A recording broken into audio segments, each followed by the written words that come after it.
وقال الله وفرمائے اللہ جل شانہ لا تتخذوا من سیتاسو الہین اثنین معبودان دو انما ہوا بے شک الہ واحد معبود دیو فإیایا فرحبون پس خاص مانو یریگی وله ما فی السماوات ہم داغ سچ پاس مانو کی دے والارض سچ پس مکہ دے وله الدین واسبا ہم داغ بندگی واجب دا افغیر اللہ پس ایتاس ہو غیر اللہ نہ تتقون یریگی وما بكم او هغه سچ تاسو سره دے من نعمت د نعمتنا فمن الله پس د الله طرف نه ثم اذا مسكم بهر کچ ورسیږي تاسو ته ضر تکلیف فإليه تجهرون نو داغه طرف ته فریاد کوي ثم اذا كشف الضر بهر کچ غلری کی تاسو نه تکلیف عنكم لتاسنا اذا فريق اغه وقت یو ډله منکم لتاسنا بربهم دخل رب سره یشركون شریک مقرروي ليكفروا چې ناشکری وکړي بما دهغس اتيناهم چې درکړي مونږ تاسو ته فتمتعوا بس تاسو فائدہ واخلي فسوف تعلمون ډیر زر تاسو ته معلومه شي. الله سبحانه وتعالى التوحيد الآية بفصل طریقے سے بیان فرمائے اور بیا دغه په ضمن کې مشرکین باندې رد فرمایي چې خلق د الله تبارک وتعالى سره شریکان مقرروي په هغه باندې رد فرمایي. اوس په دې کې بیا د توحید دلایل چې دا د ټول انبیاء کرامو یو مشترکه میشن کاز او د هغوی فرض منصبي و بیا ذکر کوي چې تاسو د الله تبارک وتعالى سره بل معبود مشرک کوي هغه وحده لا شریک دی صرف داغه نه یره کوي او خاص داغه په اختیار کې دی سچ پاسمنو کې دی سچ پسمه کوي او صرف داغه بندگی او واجب ده. نو پس تاسو د الله نه سوا نور مخلوقات نه یریږي او هغه څه چې الله تبارک وتعالى تاسو کوم نعمتونه درکړي دي کوم نعمتونه تاسو په ژوند کې موجود دي دا خالصتا د الله تبارک وتعالى طرف نه دي او بیا چې کله تاسو ته معمولی څه تکلیف او اذیت ورسیږي بیا تاسو فریاد کوئ او الله رب العالمین چې کله په خپل قدرت سره هغه تکلیف تاسو نه لري کې نو بیا تاسو کې وډاله ده چې په شرک مبتلا شي دې لپاره چې ناشکری وکړي او انکار وکړي ناشکری وکړي د هغه نعمتونو چې کوم مونږه دوی ته ورکړي دي بس تاسو فائدہ واخلئ د دې عارضي ژوند نه ډېر زر به تاسو ته معلومه شي. وقال الله وفرمایل الله جل شانه لا تتخذوا من الهين دو معبودان اثنين دو الله تبارک وتعالى فرمایي چې الله رب العالمین سره بل څه معبود منسي انما هو بشک هغه اله واحد خو معبود یو دی فإياي فرهبون بس خاص ما نه ویریږي. الله تبارک وتعالى هر قسم ګناه چې د ځمکې د فرش نواله تر اسمنونو فضا پوری د ټول فضا د انسان د ګناهونو ډک شي الله تبارک وتعالى د اوخ کې وقت رب برکت سره ټول ګناهونه ورته معاف کوي او دا شانتي الله رب العالمین بهانه لټي چې د خپل بنده سره داسې عمل چې هغه په یو مخلوق باندې رحم کړی وي هغه چا سره خبرې کړې وي هغه چا سره معمولی عمل چې کوم د کړی وي الله تبارک وتعالى هغه ولا وسیله جوړ کړي زړه د اخلاص سره لا اله الا الله ویلي وي هغه ورته وسیله جوړ کړي دا شانتي چې کوم نیکان او صالحان او پاکان خلق دي هغه لپاره وسیله جوړ کړي هر قسم ګناه چې الله رب العالمین ته معاف کوي خدا شرک داسې ګناه ده ان الله لا يغفر ان يشرك به ويغفر ما دون ذلك لمن يشاء شرک نه معاف کوي الله جل شانه د شرک نه ما سوا چې څومره ګناهونه وي هغه الله تبارک وتعالى معاف کوي او د شرک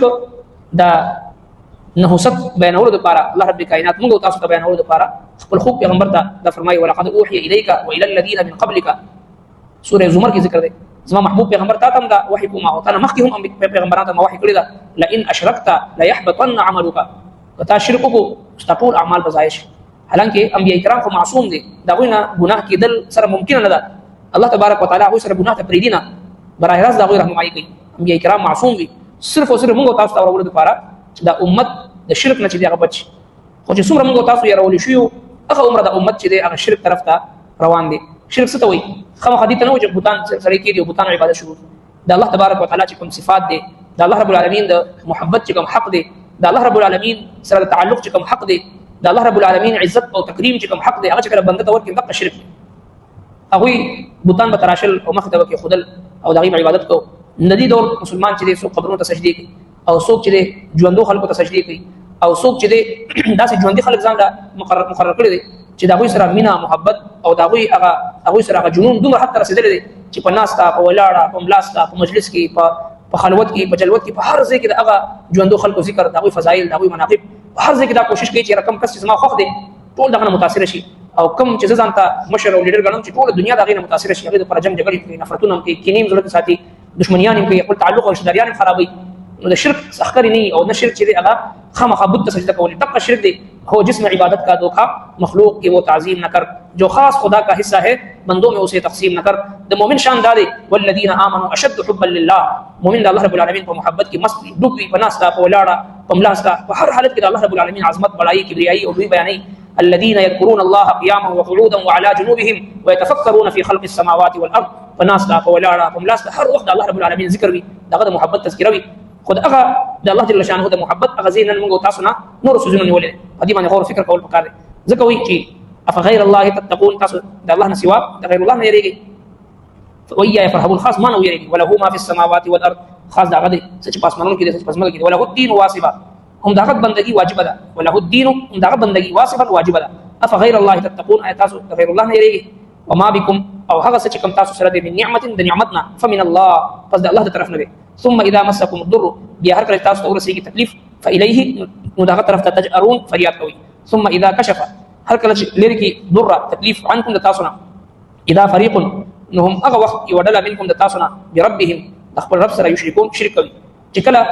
مشرکین هم دا طریقه وا، نن د دې امت په ډیرو مسلمانانو کې دا مسله شته چې کله مشکل وخت راشي الله تبارک وتعالى طرف ته متوجه شي، جزع فزع جړه فریاد، او چې کله الله تبارک وتعالى سکون او عافیت او د خوشحالي ورځ راولي، نو پاږي کې خوشحالي ټول د هندوانو په طریقه باندې منزل، د کفارو په طریقه باندې مناول. او چې کله مشکل وخت راشي، مصیبت راشي، نو بیا یو الله ته جړه فریاد کول. دا مشرکین هم داسې کوي چې کله کشته په ډوبېدو باندې شو، یو الله نه مدد وکړي چې الله تعالی سوا بل څه شریک نشته دي. او چې کله به اوچ ترال خپل ذکر به بت پرستی کول. اذا فريق منهم يولد دوینا برب خپل سره یشرکون، شرک کوي، شریک مقرروي. ليكفروا چې دوی ناشکریو کې بما هغه څه اتیناهم چې موږ ورکړي دوی ته. فتمتعوا، پس تاسو فائدہ واخلئ. فسوف تعلمون، دې زر تاسو ته معلوم شي.